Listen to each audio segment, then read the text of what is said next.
बोल सच्चिदानंद भगवान की जय। सच्चिदानंद रूपाय विश्वोत्पत्ति आदि हेतवे तापत्रय विनाशाय श्री कृष्णाय वयं नुमः।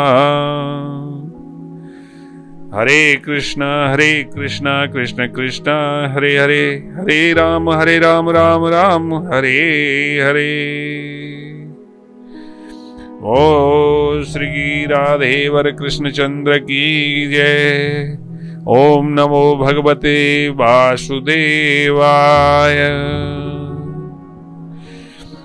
कल से आगे की कथा शुरू करते हैं। हिरण्यकश्यप का आतंक व्याप्त है और क्या क्या आतंक में वो और क्या क्या कर रहे हो। कल हमने बताया था कि जब इतना आतंक व्याप्त हो गया तो सभी ऋषि मुनि इकट्ठे होकर के भगवान विष्णु की शरण में पहुंचे। इतने परेशान कर दिए उसने कि किसी को यज्ञ नहीं करने देता, किसी को जप नहीं करने, किसी को तप नहीं करने देता। हर जगह आतंक दंड मचा रखा था उसने। इन सबसे तंग आकर के सभी ऋषि मुनि और इकट्ठे होकर के भगवान विष्णु की शरण में पहुंचे। तो क्या हो रहा है, भगवान विष्णु के पास जाकर के सभी जन ऋषि मुनि गण लोग जाकर के नमस्कार कर रहे हैं और भगवान को स्तुति कर रहे हैं। तस्यै नमो अस्तु काष्ठायै यत्रात्मा हरीश्वर यद्गत्वा न निवर्तन्ते शान्ता सन्न्यासिनो अमला इति ते संयतात्मानः समाहित धियो अमला उपस्तस्तु ऋषिकेशं विनिद्रा वायु भोजना। कि हम उस दिशा को नमस्कार करते हैं जहां पूर्ण पुरुषोत्तम भगवान स्थित हैं, जहां संन्यास आश्रम में रहने वाले विशुद्ध आत्मा महान साधु पुरुष जाते हैं और जहां जाकर वे फिर कभी नहीं लौटते, बिना सोए अपने मन को पूर्णतया बस में करके तथा केवल अपनी श्वास पर जीवित रहकर विभिन्न लोकपालों ने ऐसा ध्यान करके ऋषिकेश भगवान की पूजा आरंभ की। और तब उन सब के समक्ष एक दिव्य वाणी प्रकट हुई जो भौतिक नेत्रों से अदृश्य पुरुष से निकली थी। यह वाणी मेघ की ध्वनि की तरह गंभीर थी और वह अत्यंत प्रोत्साहन देने वाली तथा सभी प्रकार का भय भगाने वाली थी। भगवान की जो आकाशवाणी इन लोगों के सामने हुई, जब इन्होंने भगवान विष्णु की शरण के लिए स्तुति की, प्रार्थना की, तो तुरंत भगवान ने आकाशवाणी की। क्या आकाशवाणी की? हे परम श्रेष्ठ विद्वानों, डरो मत, तुम सबका कल्याण हो। तुम सभी मेरे श्रवण तथा कीर्तन द्वारा एवं मेरी स्तुति से मेरे भक्त बनो, क्योंकि इन सब का उद्देश्य सभी जीवों का कल्याण है। मैं हिरण्यकश्यप के क्रियाकलापों से परिचित हूं, मुझे सब मालूम है और मैं उन्हें शीघ्र ही रोक दूंगा। तब तक धैर्य पूर्वक प्रतीक्षा करो। ऐसा कहकर के वो आकाशवाणी अदृश्य हो गई। तो जैसा हमारे जीवन में भी आता है कि कभी कभी मनुष्य ईश्वर के दर्शन हेतु अत्यधिक उत्सुक रहते हैं। इस श्लोक में भी आया हुआ यह महद दर्शन अर्थात मेरा दर्शन शब्द पर विचार करते हुए ध्यान देना होगा कि श्रीमद् भगवत गीता में भगवान कहते हैं भक्त्या मां भिजानाति, कि दूसरे शब्दों में पूर्ण पुरुषोत्तम भगवान को समझते या उनका दर्शन करने तथा उनसे बातें करने का सामर्थ्य मनुष्य भक्ति संबंधी प्रगति पर निर्भर करता है। तो श्री भगवान की वाणी की गूंज समस्त भक्तों के समक्ष प्रकट हुई थी। अतः इस वाणी को उच्चारित करने वाले व्यक्ति यद्यपि अदृश्य थे, दिखाई नहीं दे रहे थे, तो भी वे श्री भगवान से भेंट कर रहे थे या उसका दर्शन कर रहे थे, क्योंकि वे सभी स्तुति कर रहे थे और भगवान की वाणी भी विद्यमान थी। क्योंकि भौतिक जगत के नियमों से सर्वथा विपरीत श्री भगवान के दर्शन करने, उनकी स्तुति करने तथा उनकी दिव्य वाणी सुनने में कोई अंतर नहीं होता। इसलिए परम भक्त श्री भगवान की महिमा का गायन करके ही पूर्ण रूपेण प्रसन्न रहते हैं। यदा देवेषु वेदेषु गोषु विप्रेषु साधुषु धर्मे मय च विद्वेष शवायाशु विनिश्यति। क्योंकि जब कोई व्यक्ति पूर्ण पुरुषोत्तम भगवान के प्रतिनिधि देवताओं, समस्त ज्ञान के प्रदाता वेदों, गायों, ब्राह्मणों, वैष्णवों, धार्मिक आचार्यों, सिद्धांतों तथा अंततः भगवान पुरुषोत्तम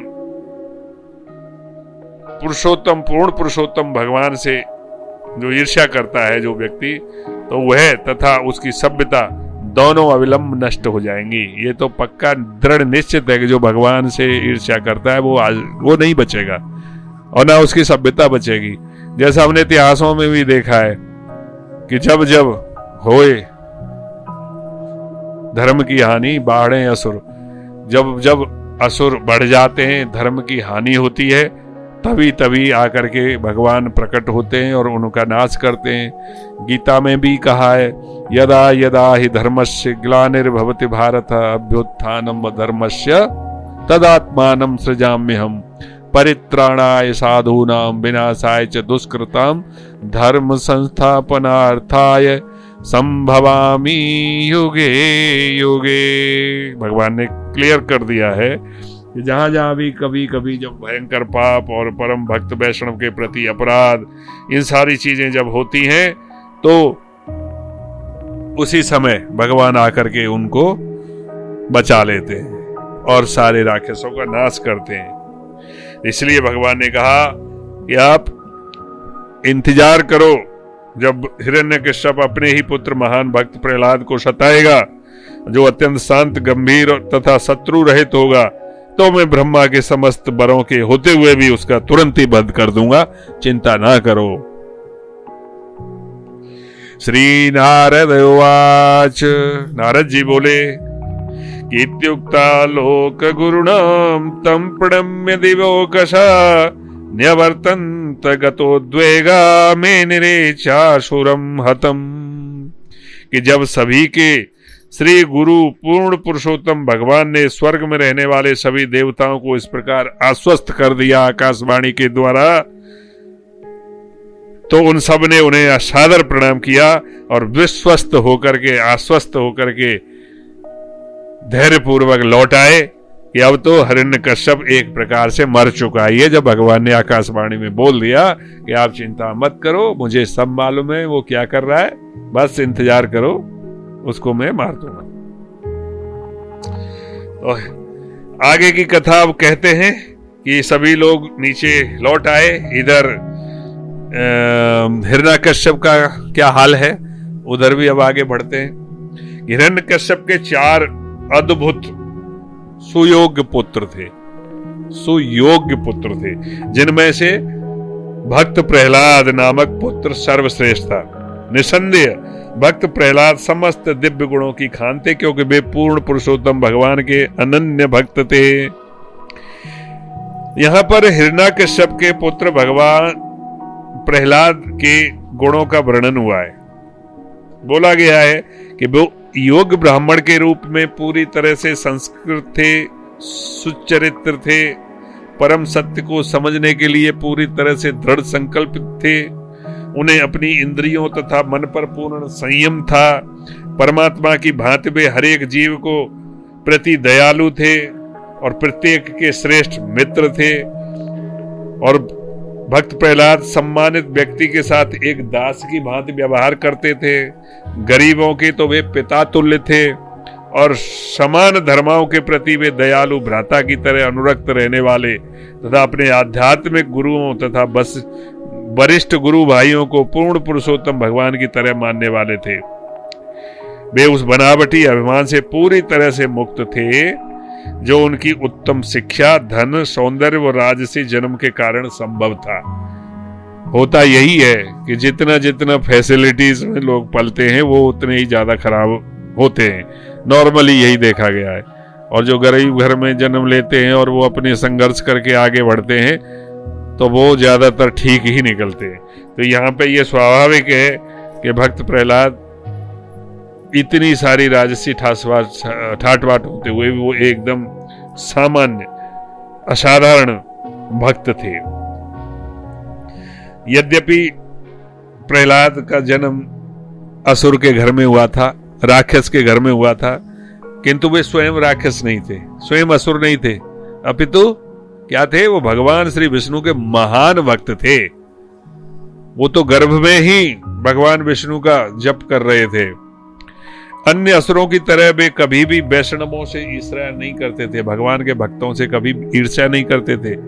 भयावह परिस्थिति आने पर भी वे कभी परेशान नहीं होते थे, कितना भी भय डर दिखा दो। और वे वेदों में वर्णित जितने भी सकाम कर्म हैं वो प्रत्यक्ष या अप्रत्यक्ष रूप से भी उसमें भी नहीं रुचि लेते थे, उदासीन। निसंदेह वे हर भौतिक व्यक्ति को व्यर्थ मानते थे, हर एक भौतिक वस्तु को बेकार मानते थे, इसलिए वे भौतिक इच्छाओं से पूर्णतया रहित थे। कोई इच्छा नहीं थी। वे सदैव अपनी इंद्रियों तथा प्राणवायु पर संयम रखते थे, स्थिर बुद्धि थे। दृढ़ संकल्प होने के कारण उन्होंने संपूर्ण विषय वासनाओं को दमित कर लिया था। हे राजन परीक्षित, आज भी भक्त प्रहलाद महाराज के सद्गुणों का यशगान विद्वान संतों तथा वैष्णवों द्वारा किया जाता है। जिस प्रकार समस्त सद्गुण पूर्ण पुरुषोत्तम भगवान में सदैव विद्यमान रहते हैं, उसी प्रकार वे उनके भक्त प्रहलाद महाराज में भी सदैव विद्यमान थे। इस प्रकार किसी भी सभा में जहां संतों तथा भक्तों की चर्चाएं चलती हैं, वहां पर असुरों के शत्रु देवता तक भक्त प्रहलाद महाराज का महान भक्त के रूप में उदाहरण देते हैं। आपका तो कहना ही क्या कि जो भक्त प्रहलाद महाराज का उदाहरण सदा देते रहते हैं, राजा युधिष्ठिर को बता रहे हैं। भला ऐसा कौन है जो भक्त प्रहलाद महाराज के असंख्य दिव्य गुणों के नाम गिना सके? उनको वासुदेव भगवान श्री कृष्ण में अविचल श्रद्धा एवं अनन्य भक्ति थी। भगवान श्री कृष्ण अर्थात विष्णु के प्रति उनकी अनुरक्ति अपनी पूर्व भक्ति के कारण स्वाभाविक थी। यद्यपि उनके सद्गुणों की गणना नहीं की जा सकती, कि उनसे सिद्ध होता है कि वे महात्मा थे। और भगवान कृष्ण ने श्रीमद् भगवत गीता में भी कहा गया है कि बहुनाम जन्म नामंते ज्ञानवान माम प्रपद्यते वासुदेव सर्वमिति समहात्मा सुदुर्लभा। अर्थात जो वास्तव में ज्ञानी है वो अनेक जन्मों के पश्चात मेरी शरण में आता है और मुझे ही समस्त कारणों के कारण के रूप में जानता है। ऐसे महात्मा अत्यंत दुर्लभ है। वसुदेव के पुत्र भगवान श्री कृष्ण का महान भक्त महात्मा होता है, जिसको ढूंढ पाना अत्यंत दुर्लभ है। अब अगले श्लोक में भगवान श्री कृष्ण के प्रति भक्त प्रहलाद महाराज की आसक्ति का वर्णन किया जाएगा। क्या कह रहे हैं? न्यस्त क्रीडन को बालो जड़वत्तन मनस्तया कृष्ण ग्रह गृहीतात्मा नभेद जगदीदृशम। अपने बाल्यकाल के प्रारंभ से ही भक्त प्रहलाद महाराज को बालकों के खेलकूद में अरुचि थी। निसंदेह उन्होंने उन सब का परित्याग कर दिया था और कृष्ण भावना अमृत में पूर्णतया लीन होकर शांत तथा जड़ बने रहते थे। चूंकि उनका मन सदैव कृष्ण भावना अमृत से प्रभावित रहता था, अतः वे यह नहीं समझ सके कि यह संसार किस प्रकार से इंद्रिय तृप्ति के कार्यों में निमग्न होकर चलता रहता है।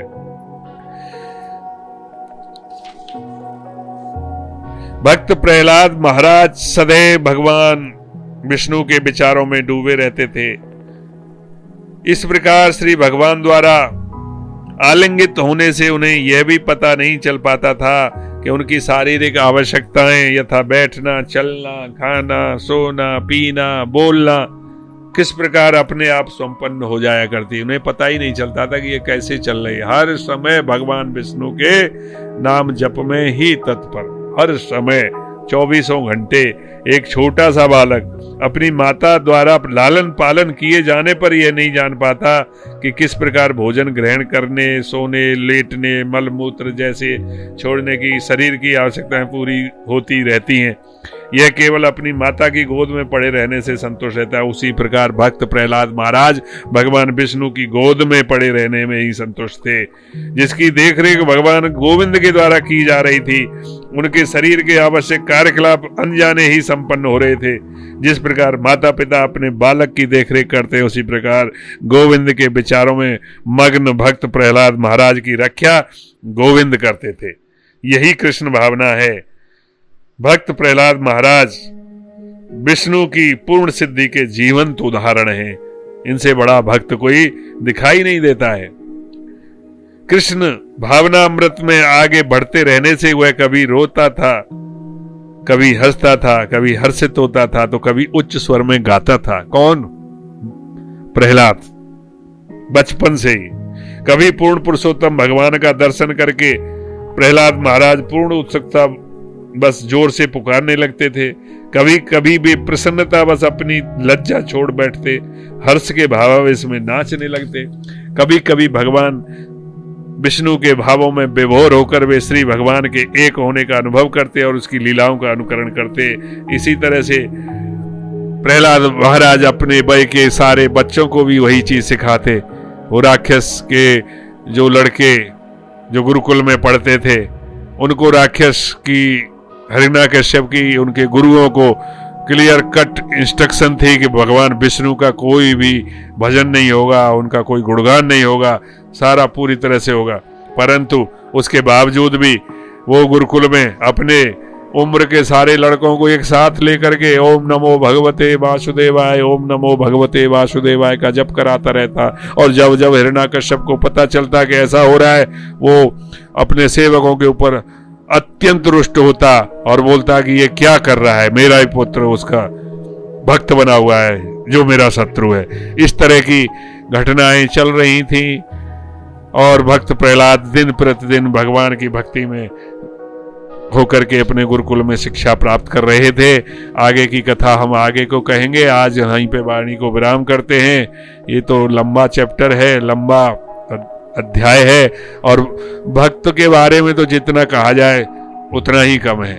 जितना गुणगान उसका कर लिया जाए उतना ही फायदा है। बोलो श्री कृष्ण भगवान की जय। राधे राधे राधे राधे राधे। अरे बोलो बोलो, कंजूसी क्या है? बोलो श्री कृष्ण भगवान की जय। राधे राधे।